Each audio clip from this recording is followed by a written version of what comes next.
Onix LT 2013, será que é de uma boa compra? Vem comigo!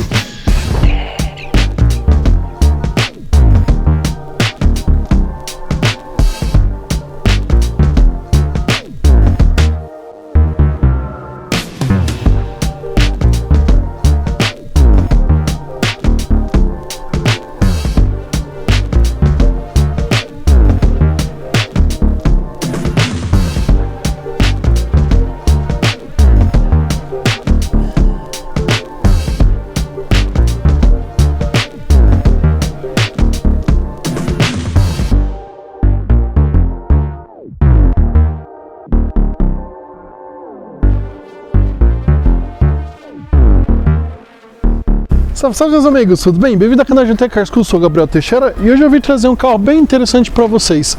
Um carro que tem um excelente custo-benefício e que foi um grande sucesso, na verdade ainda é de vendas aqui no mercado nacional.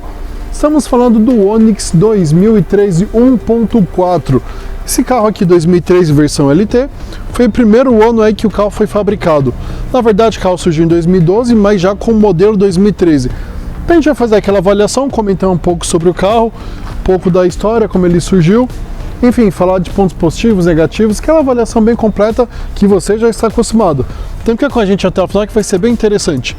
Bom, primeiramente, o Onix ele surgiu em 2012, eu falei para vocês em outubro, com o objetivo de acabar tirando a liderança do Palio e do Gol, que já lideravam as vendas do mercado por muitos anos, muitas vezes até alternando aí a liderança de vendas. Quando ele surgiu, realmente foi um grande sucesso. Por quê? Um design diferenciado, ele era maior do que o próprio Palio e o Gol, um acabamento bonito, um carro de baixo custo de manutenção, confortável a dirigir, então rapidamente acabou agradando as pessoas. Tanto que em 2014 já se tornou líder de vendas, batendo os carros aí como o Gol e Palio, que já eram líderes há muitos anos. Depois de se tornar líder, ainda ficou líder por 6 anos consecutivos, perdendo apenas em 2020, quando veio a pandemia. Enfim, a GM acabou não dando tanto prioridade aqui para a subsidiária brasileira, e aí faltou os componentes, e aí infelizmente acabou produzindo menos Onix, e com isso também perdeu a liderança. Mas é um carro de atributos bem interessantes, principalmente por causa do baixo custo de manutenção e muito macio ao dirigir. E vale salientar, esse carro foi o primeiro a vir com central multimídia integrada, que é sensível ao toque. Olha que interessante, então ele já vem com uma lista de equipamentos bem interessante. Vale lembrar que apesar de ser maior do que o Gol e o próprio Palio, ele é um pouco menor do que, por exemplo, os novos carros, como o Polo e Argo. Quando ele surgiu, também ele ocupava um espaço ali juntamente com o Celta, o Sonic e o próprio Agile. Também interessante que a GM tinha muitos carros na época. E aí ele veio, na verdade, com o objetivo de substituir praticamente o Corsa e o Celta e ser o carro de entrada da marca. Hoje a gente sabe que ele parte desde de um carro de entrada, mas pega até carros aí um pouco mais sofisticados, indo até para os sedãs aí, quase sedãs médios. Como eles dizem, sedãs compactos, mas já um pouco maior do que antigamente. Esse carro então aqui, se você for comprar um desse, você vai gastar em torno dos seus R$32 mil. A partir desse valor, você já consegue adquirir esse carro aqui. É bem interessante, quando ele surgiu, ele veio praticamente em duas versões, a LS e a LT com motores 1.0 e depois com motor 1.4, a LT e a LTZ. Essa daqui é a LT. Vale salientar que o motor 1.0 e 1.4 já é um antigo motor da GM, muito conhecido, porém, por isso, na verdade, um motor muito robusto e de baixo custo de manutenção. Isso que acabou agradando grande parte aí dos compradores do carro. Um dos pontos só negativos que foi muito questionado foi o teste de colisão que foi feito no carro, onde no impacto lateral, infelizmente pelo latinha NCAP, ele recebeu 0 estrelas, por falta de reforços principalmente nessa região lateral. Mas testes frontais demonstram que realmente o carro está de acordo, está ok. Se você realmente for comprar um Onix e está preocupado com essa questão de segurança, prefira a partir dos 2018, onde já houve diversos reforços aqui na estrutura, e aí realmente o carro acabou tendo 3 estrelas, melhorando bastante a questão da segurança. Olhando então aqui a dianteira, temos faróis bonitos, decorativos Ice Blue, que dá um diferencial bem interessante aqui para o carro. Uma grade cromada bipartida, sendo essa partição feita pelo logo da GM. Temos máscara negra também aqui nessa parte, que dá um ar mais de sofisticação. Farol de neblina, a versão LT não contempla. O capô tem seus vincos que acabam acompanhando todo o design do carro, dando um charme extra. Pneus 18565 R15, nesse caso com calota. O carro ele também tem discos ventilados, bem como pastilhas na parte dianteira. Temos uma antena de teto e não temos repetidores de seta aqui no retrovisor. Na parte de trás, eixo de torção, pneus mesma dimensão, 18565 R15, mas não temos infelizmente discos traseiros. Já aqui na parte traseira temos lanternas escurecidas, que dão um charme extra aí para o veículo. O vidro traseiro não é muito grande, mas não compromete também a visibilidade. Temos uma traseira também bem harmoniosa, bem como para-choques. Lado esquerdo, motorização, lado direito temos o nome do carro e também a versão. Para abrir a tampa do porta-malas, e brake light aqui na parte de cima. Abrir a tampa do porta-malas, você aperta esse botão aqui, então é realizada esta abertura. Porta-malas de 280 litros, que não é um porta-malas tão pequeno assim para a categoria. Temos iluminação, isso é interessante principalmente para locais muito escuros. Todo forrado, muito bem acabado esse porta-malas. Aqui de baixo temos um step de uso temporário. Pneus 15570 R16, que pode rodar até 80 km por hora no máximo. Ou seja, realmente é só para uma emergência. Aqui a tampa do porta-malas, interessante também, esse tampão ele é flanelado. Temos as alças aqui de fixação para os dois lados, diferente do Etios que é apenas em um. Um acabamento aqui na tampa também, para fazer o fechamento. E temos também um local onde a gente pode puxar para fechar a tampa. Isso é bem interessante. Percebemos que eles se preocuparam até nesses detalhes da tampa. Fechamento muito fácil e prático. Debaixo aqui do capô, então, nós não temos manta acústica, infelizmente, e nós temos acesso a, então, aqui ao cofre. É um motor famoso SPE4, um motor 4 em linha, muito conhecido da GM, que rende 98 cavalos na gasolina e 106 no etanol.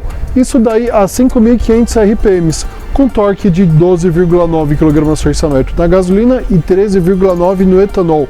Isso a 4.800 RPMs. Ele é acoplado também com um câmbio manual de 5 velocidades. Posteriormente, depois do facelift, aí sim, houve um câmbio de 6 marchas que acabou melhorando até o escalonamento e, consequentemente, o rendimento e consumo do veículo.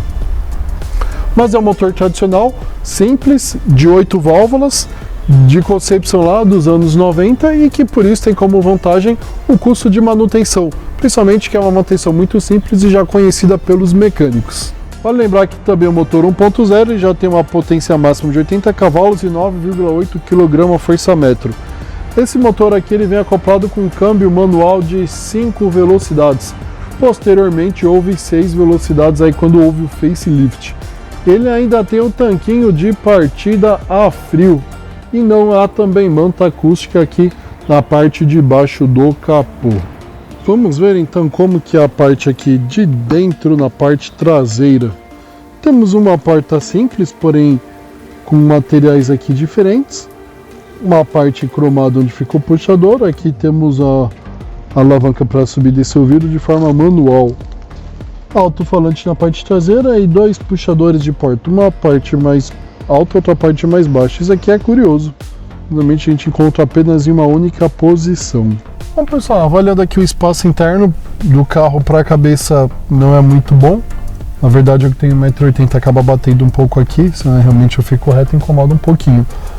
Aqui para os ombros não é ruim, então o carro realmente... E também para as pernas aqui, o banco está regulado para mim que tem 1,80 m, ficam 2 dedos. Eu acho que uma pessoa que tem 1,70 m, por exemplo, o carro vai ficar extremamente confortável, tranquilo. Mas se as pessoas um pouco mais altas como eu, já incomoda um pouco. Alça de teto aqui para os 3 ocupantes e também alça aqui para você poder colocar o seu cabide e sua roupa. É interessante que nós temos 2 apoios de cabeça aqui e ainda temos cintos abdominais, né? Nessa época ainda não tinha cinto de 3 pontos aqui. O Onix, afinal, também não era obrigatório por lei. Não temos luz de cortesia aqui na parte traseira, apenas na dianteira. Mas temos também as bolsas aqui atrás para a gente colocar o que precisa. Mais interessante, porta-objetos que nós temos aqui serve até para quem vai na parte traseira, porque é um console comprido. E o túnel central também é relativamente alto, na mesma categoria com a maioria dos carros, o mesmo tamanho, né? Não é muito alto, também não chega a incomodar. Só também, talvez quem vai aqui no centro acabe incomodando um pouquinho, mas aqui o ideal seriam realmente 2 adultos, mais 3 ou 2 adultos e uma criança, dá para ir sim relativamente tranquilo, desde que as pessoas não sejam tão altas. Vamos ver então aqui como que é a porta dianteira, esse acabamento é do mesmo padrão que lá atrás. Aqui temos uma porta mais bem acabada, um detalhe cromado do puxador, e também temos uma parte aqui macia, que é onde você apoia o seu cotovelo. Já atrás não, é mais simples. Aqui temos também o alto-falante. O acabamento como um todo é interessante, a única parte, na verdade, apesar de ser simples, o que estranha muito, que é na verdade, muitas críticas, foi esse puxador numa posição muito baixa, que incomodava as pessoas na hora de entrar e sair do carro. Tanto que nas versões posteriores a GM acabou corrigindo e subindo para a posição mais ideal. Mas realmente, em termos de ergonomia, esse puxador aqui ficou num lugar muito ruim. Bom, aqui dentro realmente a gente tem umas boas regulagens, o carro tem um bom espaço, apesar do cluster central aqui acaba não incomodando. Em termos de regulagem, temos aqui então uma roldana que você gira para anti-horário, você sobe o assento, horário você desce o assento. Temos regulagem também aqui para o encosto, você puxa a alavanca e você põe ele mais para frente, mais ou menos inclinado, bem como o banco também que você regula como todos os carros. Regulagem aqui também do volante, você solta a alavanquinha e é bom, ele não despenca. E você encontra então a posição ideal aqui para você. Depois que você encontrar, você vem apenas e trava essa alavanca, que não é uma alavanca pesada. Isso é interessante. Então você consegue sim achar a posição ideal, já que também é um carro que não tem um teto tão baixo assim. Você consegue regular aqui para que você ande de forma bem confortável. A gente analisa então o espaço que nós temos aqui para a cabeça, até que é bom. Vale lembrar que o carro tem regulagem de altura, então é tranquilo. Para as pernas aqui incomoda um pouco por causa do botão do vidro elétrico, da posição dele, mas aqui até que não. Aqui fica tranquilo, apesar do console central aqui é bem tranquilo. O acabamento do carro ele é todo rígido, na verdade ele não tem nenhuma parte sensível, na verdade macia ao toque. Porém, ele é um acabamento até que bonito, fizeram um carro com design diferenciado aqui no painel, então acaba agradando por isso. E também tem umas partes cromadas que acaba dando um diferencial, um contraste bem interessante. Sobre o banco, eu acho ele muito curto. O banco aqui tem uma espuma até que relativamente boa, macia. Vale salientar que nessas versões, as primeiras, tem uns bancos melhores. Já as outras ficaram com o banco um pouquinho mais cansativo. Infelizmente, foi perceptível que a GM foi piorando os bancos do Onix aí, com o passar dos anos. Mas enfim, esse banco poderia ser um pouco maior, ele abraçaria mais aqui a coxa e deixaria as viagens longas principalmente menos cansativas. Já aqui as abas, elas seguram um pouco aqui o corpo também nas curvas, mas poderiam ser um pouco mais fechadas também. Provavelmente daria mais conforto aí pra gente. Temos regulagem aqui do cinto de segurança, tanto para o motorista quanto o passageiro, e isso é um ponto também bem positivo. Na parte interna aqui então temos um volante bonito, bem desenhado, porém sem comandos nele. Aqui do lado esquerdo é onde nós acionamos as informações para a lanterna, na verdade lanterna de farol alto, farol baixo, e o botão do lado é a regulagem aqui da intensidade da luz do painel. Chave de seta e aqui a parte dos limpadores. Então, para a gente ligar o carro, basta virar a chave e aqui nós temos então um cluster bonito. Está bem claro aqui, não dá para ver direito, mas aqui vem escrito MyLink GM. Então nós temos um cluster bonito, guarde modernidade sempre que ele está em azul, e aqui o contagiros, marcador de temperatura de combustível e velocímetro. Infelizmente nós não temos marcador de temperatura do líquido de arrefecimento, por exemplo, que incomoda muita gente.